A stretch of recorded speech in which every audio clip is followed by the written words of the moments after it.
우리 주님의 생명의 말씀, 오늘 말씀은 지난주에 이어서 연결되어 있는 말씀입니다. 지난주 말씀 보니까 주님께서 예루살렘으로 그 사역을 하시러 가시기 위해서 베레아 지방을 지나가시게 되었다고 그랬습니다. 그 베레아 지방을 지나가시다가 이렇게 마침 안식일에 마침 바리새인의 집에 들어가셔서 초청을 받으셔가지고 바리새인의 집에 들어가서 떡을 잡수셨다고 그랬어요. 안식일에는 많은 사람들에게 잔치를 베풀고 떡을 베푸는 것이 라비와 유대인의 전통이었기 때문에 안식일은 성일로 선포하고 그래서 많은 것을 준비해서 음식을 대접하라 그렇게 했다고 그랬습니다. 그래서 그 바리새인의 집에다가 떡을 잡수셨는데 마침 그 바리새인의 집에 수종병 드는 사람이 있어서 물로 인해서 고통받는 사람이 있어서 그의 질병을 고쳐주시고 새로운 인생을 만들어 주셨습니다. 그리고 바리새인의 집에 높은 자리, 좋은 자리, 상자에 앉아있는 많은 사람들을 모시고 주께서 말씀하시기를 너희들이 잔치나 군대 초청받았을 때에 높은 자리, 앞자리, 좋은 자리에 앉으려고 하지 말라. 왜냐하면 너보다 더 높은 사람이 왔을 때 너를 끌어내리고 그 높은 사람이 올라가서 너는 저 끝에 자리로 가게 될 것이다. 그런 수모를 당하지 말고 차라리 잔치 자리에 끝에 가서 앉다가 높은 사람이 오면은 차라리 당신을 이렇게 불러내면 그때 당신은 높은 자리에 앉을 수 있을 것이다. 그래서 주께서 말씀하시기를 자기를 높이는 자는 낮아지고 자기를 낮추는 자는 높아지리라고 주께서 14장 11절에 말씀해 주셨습니다. 그러면서 그 바리새인, 그 초청한 사람에게 주께서 말씀하시기를 이렇게 좋은 사람, 당신 아는 사람, 돈 있는 사람, 권력 있는 사람, 친한 사람을 초청하는 것이 아니고 어떤 사람을 초청하라고 말씀하십니까? 가난한 사람, 몸 불편한 사람, 다리 저는 사람, 맹인들을 초청하라고 말씀해 주셨습니다. 그래서 오늘 저와 여러분들이 주님이 그런 사람, 나처럼 가난하고 나처럼 몸 불편하고 나처럼 다리를 절고 또 안 못 보는, 눈은 뜨고 있지만 보지 못하는 우리들을, 저와 여러분들을 주님께서 불러주신 것이죠. 오늘 그 말씀에 이어서 주님께서 오늘도 말씀하십니다. 주님께서 그렇게 말씀하셨더니 그런 사람들을 초청하라고 말씀하시니까 거기 있던 어떤 사람이 이렇게 주님께 답변을 합니다. 아, 주님, 그러면 정말로 하나님의 나라에서 떡을 먹는 사람은 정말로 복된 사람이겠군요. 왜냐면 여기 와 있는, 그때 당시에 잔치에 와 있는 사람들도 좋지만은 이렇게 다리 절고 몸 불편하고 가난하고 맹인들, 야, 그런 사람들이 초청받아서 하나님의 나라에서 떡을 먹는다면 얼마나 좋겠습니까? 라고 그가 그렇게 주님께 답변을 했습니다. 그랬더니 주님께서 그 말하는 사람에게 비유로 말씀하시기를 어떤 사람이 큰 잔치를 베풀었고 많은 사람들을 초청했다는 것입니다. 다른 성경에는 큰 임금이 잔치를 배설하고 많은 사람들을 오게 했다는 거예요. 잔치에 오라고 그랬더니 초대받은 모든 사람들이 한결같이 사양을 하고 노 땡큐를 하고 사양하고 오지 않았다는 것입니다. 왜요? 나는 밭을 샀으니 가서 밭일을 하러 가야 된다는 것입니다. 두 번째로 소를 사서 가서 일을 해봐야 되고 시험을 해봐야 돼서 가야 된다는 것입니다. 세 번째로는 내가 장가를 갔기 때문에 장가 간 지 얼마 안 돼가지고 새신랑이라, 큰 신랑이 아니고 새신랑이라 내가 집에 가서 아내를 봐야 된다 이러면서 핑계를 대고 안 온다는 거예요. 그러니까 주인이, 그 잔치를 베푸는 주인이 종들에게 말하기를 그래? 그럼 자리가 많이 비었으니까 그 사람들 안 오면은 밖에 나가서 가난한 자, 몸 불편한 자, 저는 자, 맹인들을 데려오라고 말씀하셨습니다. 그래서 종들이 가가지고 그런 사람들을 다 모셔왔어요. 초청해서 모셔왔어요. 지나가는 사람 붙잡아서 왔어요. 그런데도 불구하고 뭐라고 하냐면 자리가 남았다고 그랬어요. 자리가 남았다고 그랬어요. 그랬더니 주인께서 큰 소리로 그래? 자리가 아직도 많이 남았느냐? 그러면 너희가 종들아 길과 산으로 나가서 사람들을 강권해서 아주 강력하게 권해가지고 데려다가 나의 빈자리, 이 잔치자리를 채우라고 주께서 말씀하셨습니다. 그리고 전에 초대받았던 사람은 이제 한 명도 내 잔치에 참여하지 못할 것이라고 확실하게 선을 주님께서 그어주셨습니다. 오늘 이 말씀이 오늘 본문의 큰 잔치 비유의 말씀이에요. 오늘 이 말씀하시는 주님의 비유의 말씀이 오늘 우리에게 주시는 의미는 무엇입니까? 첫 번째로 주님은 우리 모두를 공의, 차별 없이 균등하게 다 우리를 불러주셨다는 것입니다. 여기 있는 사람뿐이겠습니까? 밖에 있는 많은 사람들을 불러주셨습니다. 천국잔치에 우리를 초대해 주신 것이죠. 그럼에도 불구하고 우리가 세상에 많은 사람들이 한결같이 그 주님의 부르심에 우리 모두가 거절했다는 것입니다. 주님께 Excuse me, 나를 좀 관대하게 봐달라, 나를 용서해달라고 그렇게 말합니다. 그러면서 어떻게 거절하며 어떻게 핑계를 댑니까? 근데 그 핑계를 대고 잔치에 참여하지 않는 것은 유대 지방에서 큰 결례고 심지어는 선전포고와도 같습니다. 그들이 어떻게 결례가 되는지 그들의 잔치하는 예절과 예법을 보면 알 수가 있습니다. 그들이 잔치를 하는 데 있어서 먼저 잔치를 하면 날짜를 잡겠죠. 결혼식이든지 뭐 회갑이든지. 요즘은 회갑도 안 해요. 요즘은 칠순잔치도 잘 안 하시더라고요. 뭐 팔순도 안 하시고 이제 회갑하는 시대는 지난 것 같아요. 회갑하는 집이 거의 없어요. 잔치를 정해서 날짜를 정합니다. 그러면 종을 보내가지고 내가 초대하고 싶은 사람에게 종을 보내가지고 그때 참석 여부를 누르게 됩니다.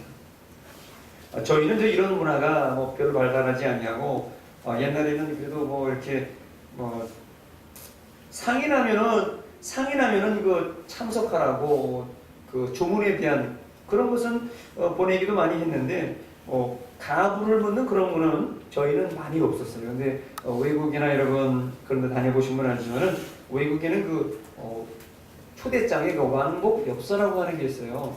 그래서 왔다가 답변을 보내는, 그래서 자동으로 갈 수 있도록 하는 그런 엽서가 있어요. 왕복 엽서가 있는데 그런 것처럼 이스라엘에도 종을 보내가지고 참석 여부를 가부를 물어서 주인에게 오게 됩니다. 그러면 다 모아서 누구네 몇 명, 어떤 동네 몇 명에서 쭉 해가지고 인원수를 정리를 하고 들어가는 예산과 비용과 부위를 다 정리를 해가지고 결국 잔치의 규모를 정하게 되죠. 좌석은 어떻게 배치를 할 것이며 누가 어디에 오게 되면 어떤 자리에 앉고 또 음식은 어떤 양을 마련해서 어떻게 할지를 다 미리미리 준비를 한다는 거예요. 뭐 당연한 상식이겠죠. 그리고 마지막에 잔치날이 가까우면은 2차로 잔치가 가까웠을 때 2차로 종을 보내서 최종적으로 이제 가서 모셔오게 됩니다. 잔치가 다 준비되었습니다.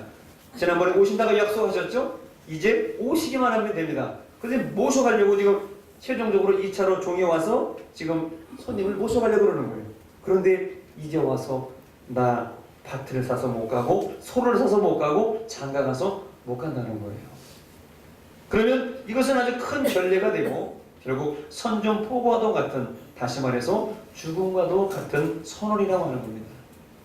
저들이 여러분 잘 아시는 대로 뭐라고 핑계를 대고 있습니까? 첫 번째는 밭을 사서 내가 가지 못하겠다고 말합니다. 여러분, 밭이라고 하는 것은 요즘의 말로 하면 뭐가 될까요? 밭이라고 하는 것은 직장이 되겠죠. 내가 직장 생활을 하냐고 바빠가지고 내가 오늘 예배에 못 오겠습니다. 주님께 못 오는 거, 주님께 선전포고하는 거예요. 나 오늘 직장이 바쁘니까 교회 못 나갑니다. 주님 나 못 갑니다 하면서 주님께 선전포고를 한다는 것이죠. 그건 주님에 대한 굉장한 결례예요. 오늘 여러분 썬데이죠. 뭐 우리로 말하면 주일이에요. 주님의 날인데 오늘 빨간 날 누구 때문에 쉬는 겁니까? 대통령? 아니면 뭐 미국 대통령? 누구 때문에 오늘 쉬는 날이죠? 사실 주님 때문에 쉬는 날이죠. 주를 위해서 빨간 날, 피 묻은 주님의 날, 십자가의 날 주님 위해서 쉬어야 되는데 많은 사람들이 지금 빨간 날이라고 빨간 거 보려고 빨간 산에 올라갔어요.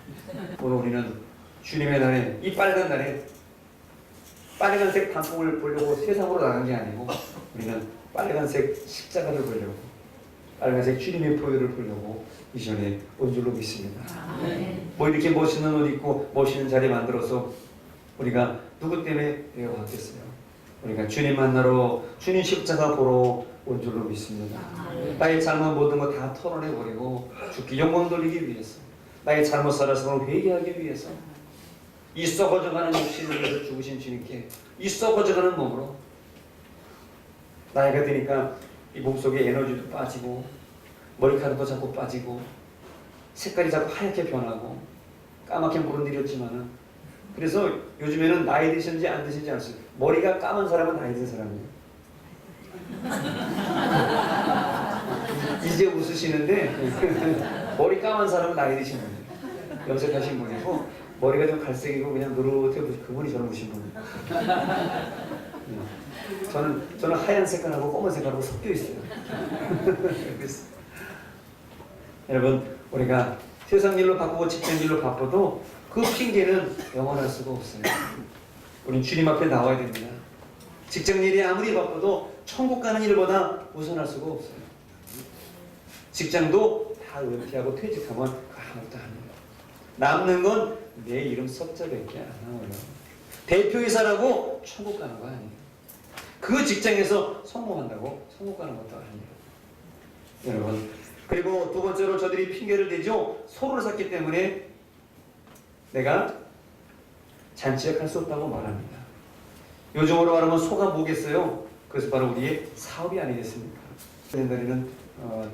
옛날에는 소가 얼마나 집안의 기둥이잖아요. 여기 계신 분들이나 저희 부모님 세대에는 아들들 대학 보내고 공부시키냐고 소 팔아가지고 논 팔아가지고 밭대기 팔아가지고 그 4년제 대학금 등록금 내고 그 공부했던 거잖아요. 그 소가 얼마나 큰 액수를 차지합니까? 지금도 보통 400만 원에서 비싼 거는 황소 같은 경우는 800만 원까지 합니다. 그 소를 팔아서 자식들을 공부시켰던 그 소중한 재산. 그런데 오늘 여기 나오는 핑계대는 사람 보니까 내가 그 황소, 소를 샀기 때문에 내가 사업에 바빠서 오늘 주님께 예배드리러 못 갑니다. 내가 사업이 바빠서 천국 못 갑니다. 여러분 사업이 중요해요? 천국이 중요해요? 당연한 것이죠. 묻는 게 우물이죠. 당연히 천국이 중요한데도 불구하고 우리는 사업 때문에 소를 샀기 때문에 가서 시험해야 되기 때문에 바쁘다고 주님을 떠나가는 사람들도 많다는 것입니다. 그리고 저 사람들이 또 핑계댔습니다. 나는 장가 들었기 때문에 그래서 못 가겠다라고 저들이 거절을 했습니다. 즉 자기의 가정사 때문에 내 가정일이 바빠가지고 교회 못 가겠다는 거예요. 내가 가정일이 바빠서 천국 못 가겠다는 거예요. 천국을 가야 돼요? 집으로 가야 돼요? 천국을 가야 되죠. 천국 가는 일에 열심히 했는데 저들이 핑계를 댔어요. 여러분 이 거절, 주님의 초대, 이 잔치의 초대의 거절은 무엇입니까? 결국 나는 천국에 들어가지 않겠다는 것이죠. 주님을 믿지 않겠다는 것입니다. 이런 삶은 아마 우리에게서 있어서 안 될 것입니다. 그런데 오늘 주님께서는 이런 아름다운 잔치를 배설하시고 천국 잔치를 배설하시고 오늘도 우리를 초대하시고 우리를 부르셨다고 말씀하고 있습니다. 수고하고 무거운 짐진 자들아 다 내게로 오라. 내가 고생한 거 아무도 몰라요. 내가 공부하면서 밤새고 하루에 1시간 자고 공부하고 학위 받고 눈물 흘린 거 다른 사람은 몰라요. 나 자신만 알지. 하늘이 노랗도록 공부하고 그 모든 것 한 거 외국에 나가서 수고하고 출장 다니고 힘들게 일하고 모든 것들 다른 사람은 몰라요. 오직 나만 하는 것이죠. 그러나 나만 할 뿐만 아니라 주님께서 하시는 것이죠. 주님만이 기억하고 계십니다. 그래서 주님께서 우리 인생에 수고하는 많은 사람들에게 수고하고 무거운 짐진 자들아 다 내게로 오라 주님께서 말씀해 주셨습니다. 마태복음 11장 28절에 우리에게 이렇게 말씀하시죠. 하나님의 음성으로 내게 주신 말씀을 한번 같이 읽어봅니다. 시작. 수고하고 무거운 짐진 자들아 다 내게로 오라 내가 너희를 쉬게 하리라. 네, 주님의 음성으로 다 들으셨습니까? 수고하고 무거운 짐진 자들아 다 내게로 오라. 주님께서 우리를 부르실 때에 아무 조건 없이 아무 공로 없이 가난하든 병들든 뭐 있든지 없든지 배웠든지 안 배웠든지 우리를 부르셔서 하나님의 자녀 삼으시고 내가 너를 위해 죽었노라 말씀하시고 우리를 주님의 존전으로 불러주셨습니다. 우리 이름을 부르시고 우리 모든 건강하든 뭐 정상적인 삶을 살고 있든지 간에 모든 사람을 불러주셨고요. 뿐만 아니라 오늘 성경은 다시 말씀하시죠.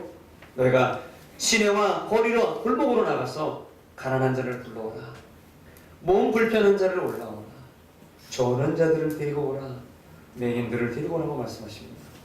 주님께서 성경에 보면은 3분의 1이 이런 상처받고 병든 사람들을 고치신 일로 가득 차 있습니다. 정상적인 사람들이 변화받았다는 얘기는 별로 없어요. 도리어 병들고 가난하고 못 보는 그런 사람들을 고쳐주시고, 그런 사람이 주님을 더 많이 찾았어요. 여러분은 주님을 찾는 건강한 사람들입니까? 주님을 찾지 않는 아픈 사람들입니까?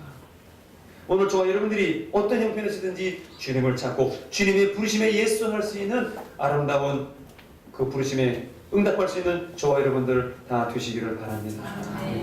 그래서 그 가난한 사람들, 병든 사람을 다 데려오라고 했어요. 엊그제는 그런 생각이 들더라고요. 저희가 북한을 위해서 많이 기도했는데, 또 앞으로는 이제 우리가 수화 통역도 하고 영어 통역도 하는 그 시절이 만약에 온다면 그런 사람들이 우리 교회에 많이 와주기를 지금도 소망하고, 우리는 북한을 위해서 기도 많이 했는데 우리는 왜 이후에 탈북자들이 여기 없을까? 그렇다고 내가 일부러 가가지고 또 부산에 계신 어느 목사님께 좀 탈북자를 보내달라고 그럴까? 또 뭐 여기 중국 동포들도 많이 계시고 러시아 동포들 가서 일부러 데리고 올까? 그 생각하지만 뭐 억지로 데리고 오는 것보다 여기 계신 분들 데려갔는데 제가 다 키워가지 못하고 다 돌봐드리지 못하는데 또 그런 사람까지 다 데리고 온다면 또 목사님도 그 사람들만 신경 쓰고 우리는 신경 안 쓰나 그럴까? 그것도 좀 그렇고. 그러나 언젠가는 그 상처받은 영혼들, 외로운 영혼들이 함께 나와서 예배하는 그런 날이 우리에게 반드시 있을 것을 소망하고, 또 우리가 그렇게 기도합니다. 그때 가난하고 몸 불편하고 탈북하고 이북에서 제3세계 사람들이 오시면, 이북이나 제3세계 사람이 온다면 그분들이 여기 앞에 자리에 앉고 싶으면 그 자리를 여러분 내주시기를 바랍니다. 내 자리라고 할 거 없어요. 다 내주시기를 바랍니다. 그게 진정한 승리자고, 그게 진정한 아들의 모습이고, 그게 딸의 모습이고요. 그래서 성경은 말씀하십니다. 그렇게 가난한 자들 다 모셔 데려왔는데 그럼에도 불구하고 아직도 자리가 남았다고 그랬어요. 22절에. 그럼 무엇입니까? 아직도 자리가 많이 남았는데, 아직도 하나님의 천국에는, 아직도 교회에는, 우리 인생에는 자리가 남아있고 기회가 나와 있더라는 것입니다. 오늘 우리에게 내일이 있습니다. 오늘 우리에게 오늘 저녁이 있습니다. 이것이 오늘 우리에게 주시는 찬스, 마지막 기회가 아니겠습니까? 그리고 우리 주님은 나 같은 죄인을, 저와 여러분을 불러주셨습니다. 형편없는 사람들을 불러주셨습니다. 이 못 사는 조선 땅에 선교사를 보내셔서 저와 여러분들을 구원해 주셨습니다. 뿐만 아니라 겉으로는 드러났지 않지만 속으로 남을 죽이고 욕하고 핍박하며 도적같이 칼은 들지 않았지만 마음과 양심의 칼을 들고 남의 마음을 난도질하고 남에게 상처를 줬던 우리 도적같은 우리들 이 몸도 주님께서 우리를 불러주셨습니다. 예수님이 십자가상의 도장에, 십자가의 갈보리 언덕에 달리실 때에 양옆에 죄인들이 있었죠. 양옆에 행악자 강도들이 있었습니다. 한 강도는 마지막까지 피를 흘리면서 주님을 저주하면서 네가 그리스도야? 네가 그리스도면 내려와가지고 너와 나를 한번 구원해봐. 그렇게 주님을 핍박하며 욕을 퍼부었습니다. 그러나 그 옆에 있는 한 강도는 예수님의 소문을 일찍이 들었든지 자기의 잘못을 회개하며 나와 당신은 죄진 것, 죄값을 지면서 죽고 피 흘리는 것이 당연하지만 여기 계신 분은 그런 분이 아니야. 아무 잘못도 없으신 분이야. 그렇게 함부로 말하지 마 하면서 주님께 고백하죠. 주님, 당신의 나라에 임하실 때에, 주님께서 오늘 주님의 나라에 임하실 때에 나를 기억하여 주시옵소서. 그랬더니 정말로 주님께서 말씀하시기를, 그래 오늘 네가 나와 함께 낙원에 있으리라. 그러면서 그 도적 피로 흘리며 죽어가는 그를 구원하시고 주께서 그를 품에 안아 주셨습니다. 오늘 우리는 화려한 십자가의 주님을 믿기보다는 화려한 교회 안에 계시는, 화려함 속에 있는 나를 성공시키시고 나를 배불리시고 나를 창대케 하시는 성공적인 주님의 모습만을 우리가 찾을 때도 사실은 많이 있습니다.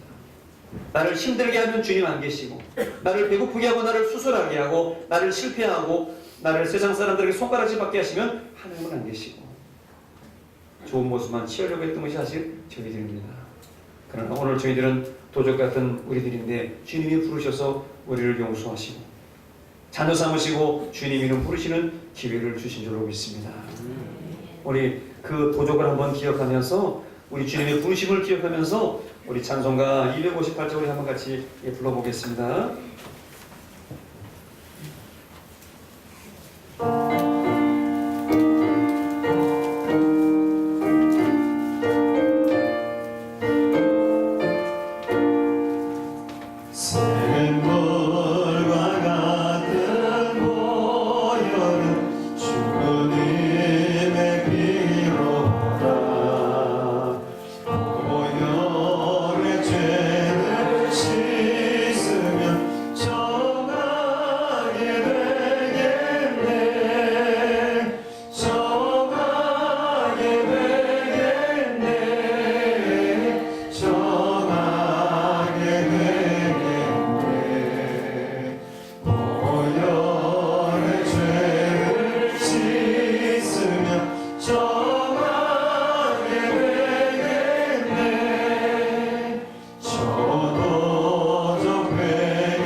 계속 제 마음속에 있지 아니하고 새벽 기도 때 찬송을 부르는데 주님께서 그때 저에게 말씀해 주신 이 도적 같은 놈아, 이 도적만도 못한 놈아, 내가 너를 이렇게 살려주었구만. 너는 나를 뭘 했냐?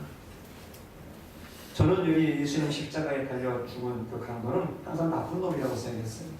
그 사람이 좋다고 설교해 본 적이 한 번도 없어요. 그리고 그런 믿음은 소용없다고 항상 생각했어요. 마지막에 죽을 때 나쁜 짓 많이 하고 마지막에 죽을 때 예수 믿게요, 도와주세요, 그래서 천국 간다면 저런 정말 세상 말로 싸가지가 없는 저런 신앙을 어떻게 우리 인정할 수 있을까 생각 많이 했습니다. 그런데 새벽에 저한테 말씀하시는데 그 도적은 뭘 보고 예수님을 믿었을까요? 여러분 예수님을 왜 믿습니까?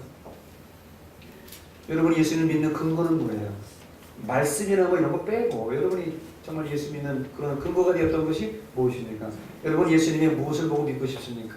나를 향해서 어떤 모습으로 내가 예수님을 잘 믿고 싶습니까? 그런데 그 도적은 그 강도는 마지막에 회개하면서 예수님이 그렇게 비참하게 죽어가는 그 33살 청년, 피 끓는 청년이 피를 토하면서 죽어가는 그 마지막 순간에 한쪽 강도는 예수님을 저주하고 욕했고 한쪽 강도는 회개하며 내가 죽는 것은 당연하지만 우리 주님이 죽는 것은 너무나 당연치 아니하고 주님 당신의 나라에 임하실 때에 나를 지어겠다고 고백하면서 그 마지막 강도가 주님을 고백하는데 그가 예수님을 믿을 수 있는 근거는 뭐예요? 뭘 보고 믿은 거예요? 그 주님의 십자가의 보혈, 나를 지키시는 그 보혈, 그 상함, 그 처절함. 인간적으로 보면은 너무나 힘든 그 상황 속에서도 그 강도는 마지막에 회개하며 주님을 믿었다는 것이죠. 오늘 여러분들 주님 믿고 성공하고 싶습니까? 성공이 아니라 섬김이라고 그랬어요. 주를 믿고 돈 잘 벌고 잘 되고 그런 거 이해가 갑니다.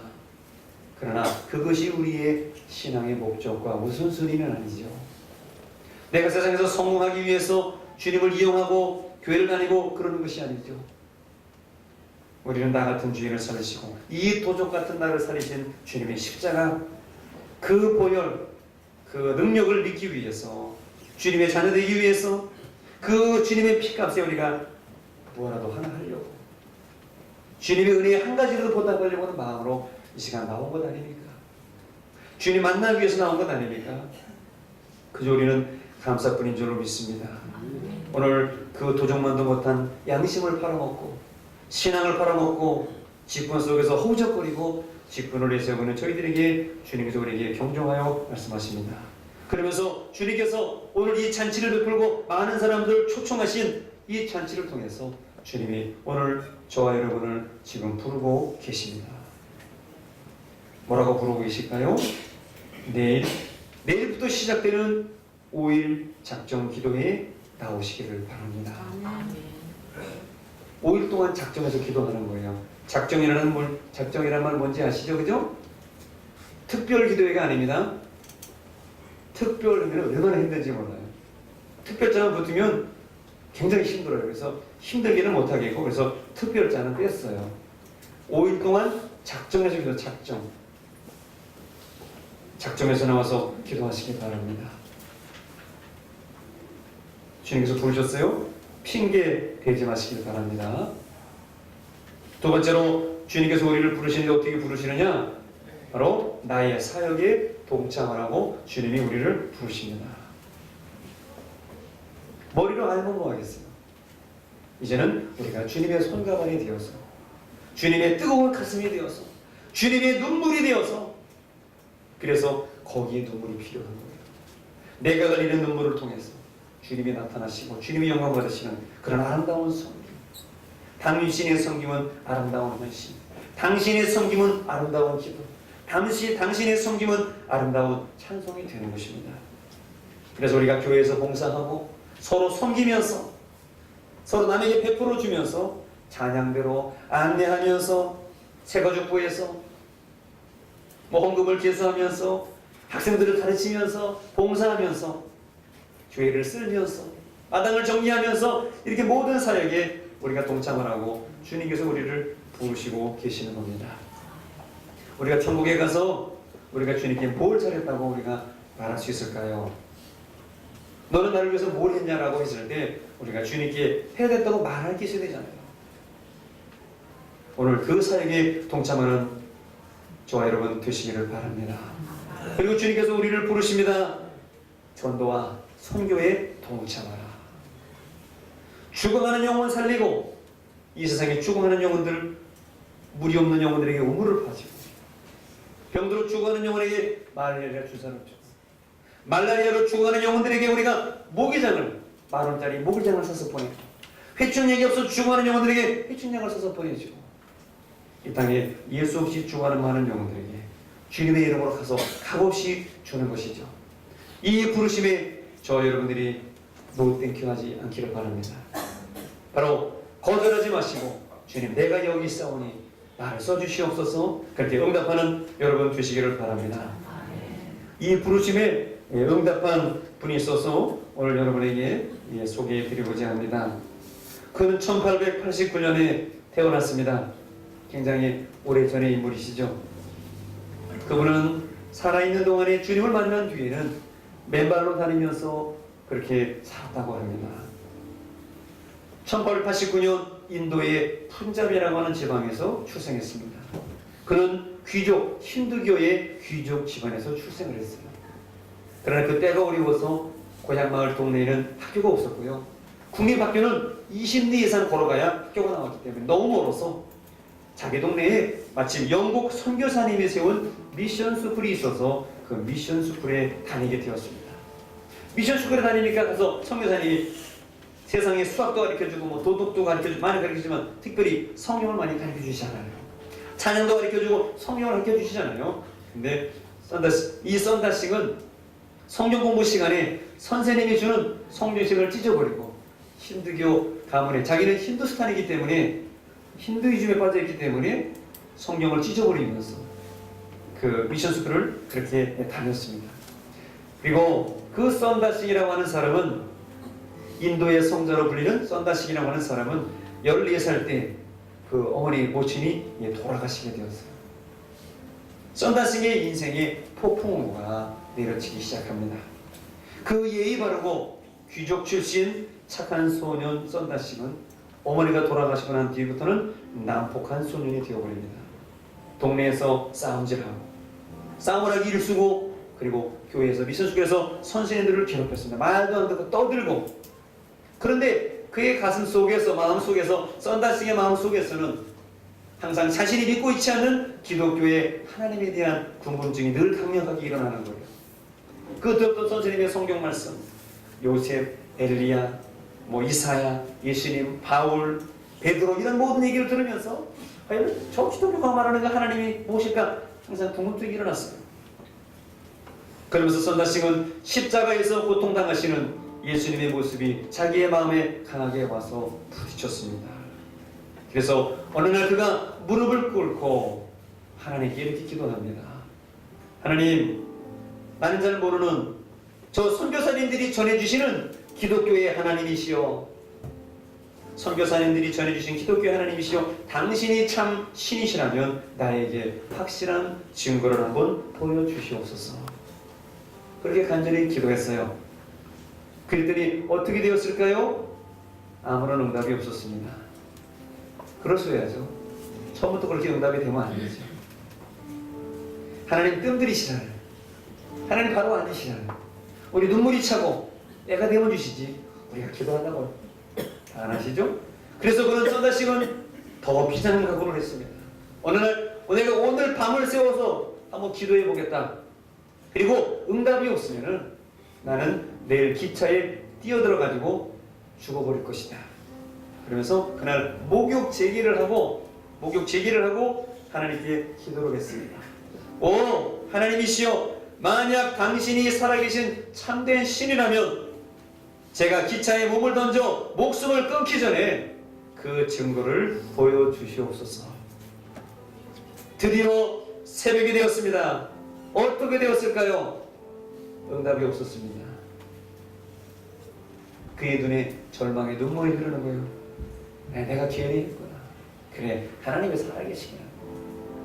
힌두교에도 신이 없는데 기독교에도 선교사님들이 그냥 믿는 사람으로 좋은 일 하려고 자선가가 되어서 선을 베풀려고 왔나 보다. 하나님 안 계시나 보다라고 절망의 눈물을 흘리려고 이전에 포기하고 기차에 가가지고 내가 자살해야 되겠다라고 그렇게 결심을 하면서 방에 있는데 갑자기 방 안에 밝은 빛이 환하게 비치면서 누군가가 밝은 빛 가운데 선명하게 나타나는 것입니다. 할렐루야. 오, 썬다식이 놀래가지고 당신은 누구십니까? 물었더니 나는 내가 보고 싶어하는 예수 그리스도다. 그러면서 예수님께서 나타나셔가지고 인도의 통용어인 힌두스탄 말로써 힌두 말로 그에게 말씀하시는 거예요. 왜? 하늘나라 말하면 못 알아들으니까, 영어로 하면 못 알아들으니까, 일본말로 하면 못 알아들으니까 힌두 말로 나타나셨어요. 힌두 말로 그에게 말씀해 주시는 거예요. 그러면서 선다스에게 이렇게 말합니다. 선다스가 똑똑히 보아라. 십자가에 못 박힌 나의 두 손과 창에 찔린 옆구리를 봐라. 선다식은 이렇게 주님 앞에 무릎 꿇고 다짐함을 고백합니다. 주님, 지금까지 살아계신 하나님을 부정하고 우상만 섬겨왔던 죄를 용서하여 주시고 지금부터 저를 위하여 죽으신 주님만을 위하여 살게 하여 주옵소서. 그의 기도가 주님께 상달되고 통했을까요? 선다식은 너무나 기뻐서 자기가 기도해서 주님 만난 이야기를 자기 아버지에게 했습니다. 아버지는 너무 놀랐어요. 너무 받아들일 수 없었어요. 그래서 자기 집안 문중 식구들에게 알리게 되었습니다. 그랬더니 문중에서 가문의 신앙을 모독하는 행위를 한 선다싱을 결코 용납할 수 없다고 쫓아내버리라고 죽여버리라고 집안에서 회의하면서 결정을 한 것입니다. 할 수 없이 선다싱은 집에서 쫓겨나게 되었습니다. 어느 날 어머니가 선다싱을 집 떠나가는 선다싱에게 마지막으로 맛있는 도시락을 싸주게 됩니다. 도시락을 쌌어. 가서 먹어라. 나가서 먹어라. 배고플 때 먹어라. 그런데 그 도시락에 그 선다싱의 아버지가 먹고 죽으라고 독약을 넣었어요. 필요 없다는 거죠. 가문에서 파버렸으니까 이제 나가서 도시락 먹고 정치 없이 거리로 살다가 이제 거리되면 집안 망신이니까 독약 먹고 죽으라고 아버지 그 속에 독약을 집어넣은 거예요. 집을 떠나서 나아간 선다싱 정치 없이 다니다가 배가 고파서 그 도시락을 먹게 되었습니다. 말 그대로 그 도시락 속에 있는 독약을 먹게 되고 그는 의식을 잃고 쓰러져 죽어가게 되었습니다. 마침 선교사님에 의해서 지나가던 선교사님에 의해서 들려져 병원에서 진료를 받고 치료를 받고 목숨을 건지게 되었습니다. 그래서 그 후 그는 미션 스쿨에서 전보다 더 열심히 공부를 하게 되었습니다. 그리고 그 학창시절 16살 때에 모슬렘 국가인 아프가니스탄으로 건너가서 최초의 선교 여행을 떠나게 되었습니다. 그때부터 그는 도복과 이 터번이라고 하는 머리에 많이 두르는 터번이라고 하는 그런 차림에 맨발로서 전도자의 길을 걷게 되었습니다. 왜냐하면 십자가의 주님께서 그 고통을 이기시고 피 흘리시며 나 같은 죄인을 부르시고 사랑해 주셨는데 내가 어떻게 그 은혜를 보답할까 하고 하면서 주님의 고통에 동참하는 마음으로 맨발로 산과 오지를 나가면서 발에 상처가 나 피가 날 정도로 그렇게 살면서 성자로서 주님의 복음을 전하는 사람들로 살았습니다. 선다싱이 19세가 되던 1908년 그는 20년 동안의 티벳 선교에 주력하며 출발하게 됩니다. 여러분 지금도 티벳이라고 하는 나라는 여러분 알지만 네팔이나 티벳이나 부탄이나 그런 나라 가보시면 거기는 세계의 지붕이라고 해서 굉장히 높은 산들이 너무 많이 있습니다.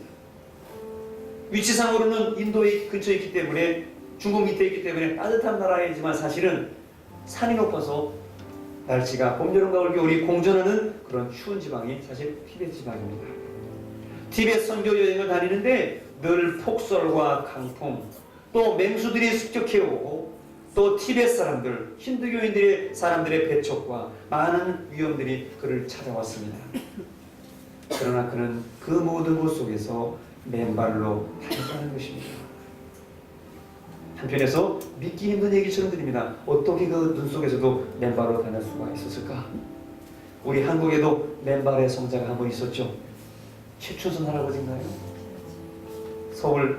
서울에서 2호선이나 이런 지하철에서 맨발로 다니면서 하나님 복음 전하시다가 하나님이 오라고 하는 날 하나님의 부르심을 받고 지하철에서 전도하시다가 하나님 부르심 받으신 최춘선 할아버지.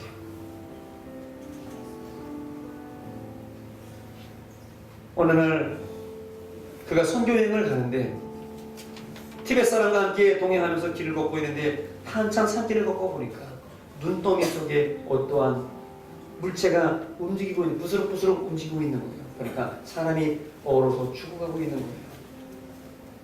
그래서 동행하는 사람에게 우리 번갈아 가면서 저 사람 같이 데리고 가자고 그랬더니 그 사람이 뭐라 그래요? 혼자 가도 위험한데 지금 누군가 폭죽을 입고 힘든데 저 사람 업고 가면 우리 다 죽는다고 그냥 가야 됩니다.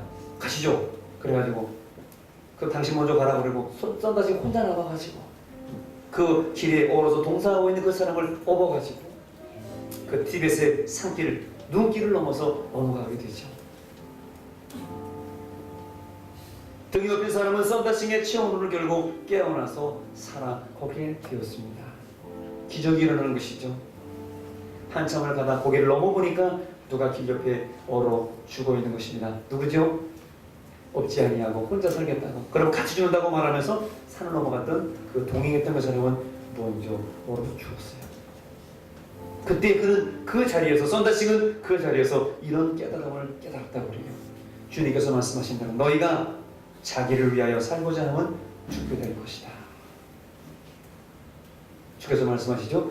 나를 위하여 죽고자 하는 자는 살 것이다. 그 부분은 거듭된 선교의 그 티벳 지역의 사람들도 결국 복음을 받아들여서 많은 사람들이 예수님께 돌아오게 되었습니다. 그리고 그를 죽이려고 했던 그의 아버지, 썬다싱의 아버지 셔신이라고 하는 사람도 예수님께 돌아왔다고 합니다. 그리고 1929년 그의 나이 40세 되는 해에 하나님의 부르심을 받으셨다는 거예요. 저는 이 글을 읽으면서, 이 간증을 들으면서 내가 이 사람보다 더 살았는데 과연 세상에서 오래 살고 하는 모든 것들이 과연 하나님께 무슨 의미가 있을까? 내가 더 오래 살아서, 더 많이 살아서 과연 썬다싱보다도 칭찬받을 만한 그것이 있을까? 우리가 오래 산다는 것이 자랑일까?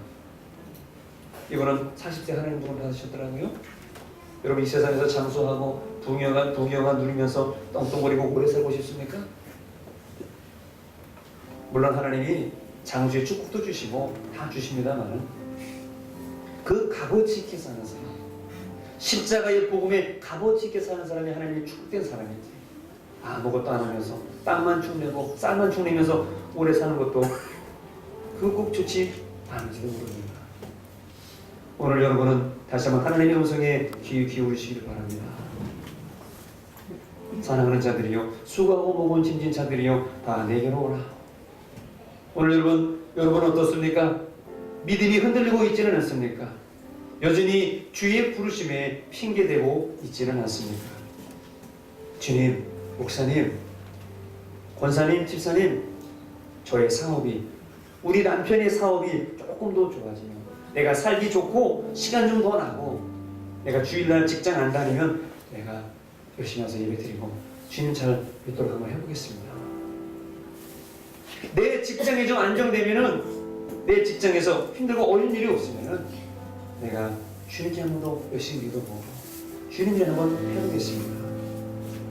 내 가정이, 내 남편이 돌아오면, 내 아내가 돌아오면, 내 이번 아들이 대학 들어가고, 내 이번 큰딸 결혼시키고, 내 막내 아들 결혼시키고 난 다음에 다 추가시키고 나 혼자인데, 그때부터 내가 가정일을 다 정리하고 주님께 나와서 예배 잘 드리고 예수님 잘 믿어볼게요. 여러분, 그런 옛날 말이 있죠. 핑계 없는 무덤이 없다고 그랬습니다. 제가 저희 어머니한테 많이 들었어요. 핑계 없는 무덤 없다, 핑계 없는 무덤. 왜? 거기 가면은 이래서 죽었고 저래서 죽었고 이래서 아파서 죽었고. 여러분, 세상에 못할 이유, 안 될 이유를 찾으면, 부정적인 것을 찾으면 한이 없어요. 이래서 안 돼, 저래서 안 돼. 그렇게 이유 많으면 빨리 죽어버리지 뭘 그렇게 열심히 살려고 해요. 부정적을 찾으면 아무것도 할 수 없어요. 그러나 더 이상 우리는 핑계를 댈 필요가 없습니다. 핑계는 우리를 천국으로 인도하지 못합니다. 핑계는 무엇입니까? 주님의 초청을 거절하는 것입니다. 주님께서 우리를 부르셨다고 아까 말씀드렸어요. 내일부터 하는 작정 기도회에 나오셔서 작정하시고 기도하시기 바랍니다. 특별 기도가 아니라 그랬어요. 스페셜이 아닙니다. 여러분이 작정하시고 나오셔서 기도하시기 바랍니다. 두 번째로 하나님의 사역에, 주님의 사역에, 교회의 사역에 동참하여 하나님께 영광 돌리는 여러분 되시기를 바랍니다. 그리고 하나님의 선교와 전도에 참여하여 죽어가는 영혼들을 살리고 이 세상에 주를 알지 못하는 영혼들에게 예수님을 증거하며, 그들이 예수 안 믿잖아요. 예수님 믿어달라고 그랬는데도 안 믿잖아요. 어떻게 해요? 우리가 그들의 바지를 붙잡고 그들의 신발을 붙잡고 눈물을 흘리면서 정말 한번 예수 좀 믿어달라고 그렇게 얘기해야 되는 거 아니에요? 우리 주님의 복음이 그렇게 하찮고 예수님의 십자가의 피 흘리심이 그렇게 치졸하고 그렇게 정말 세상 사람들이 말하는 신배틀 나갈 만한 그런 일입니까? 그게? 여러분 초고 행복한, 명예와 행복한, 아름다운 거, 뷰티풀하고 골저스하고 신기하고 놀라운 것만 말하십니까? 복음은 그런 게 아니에요. 주님의 십자가는 영광스러운 게 아니에요. 오늘 주님의 부르심에 우리 모두가 다 부름받았으니 가난하고 병들고 몸 불편하고 다리 절고 못 보는 우리들이 주님께 나왔다면, 아니 그 세상 사람들이 있다면 우리가 그들을 초대하고 주님이 우리 부르신 이 부르심에 저 여러분들이 예스하고 나설 수 있는 아름다운 성도들이 다 되시기를 바랍니다. 마지막 기회예요. 아직도 자리가 있습니다. 아직도 여분이 있습니다. 이런 것을 알면서 우리가 천국잔치에 다 참여할 수 있는 저와 여러분들, 남은 성도들, 우리 모든 인생 다 되시기를 주님의 이름으로 간절히 축원합니다.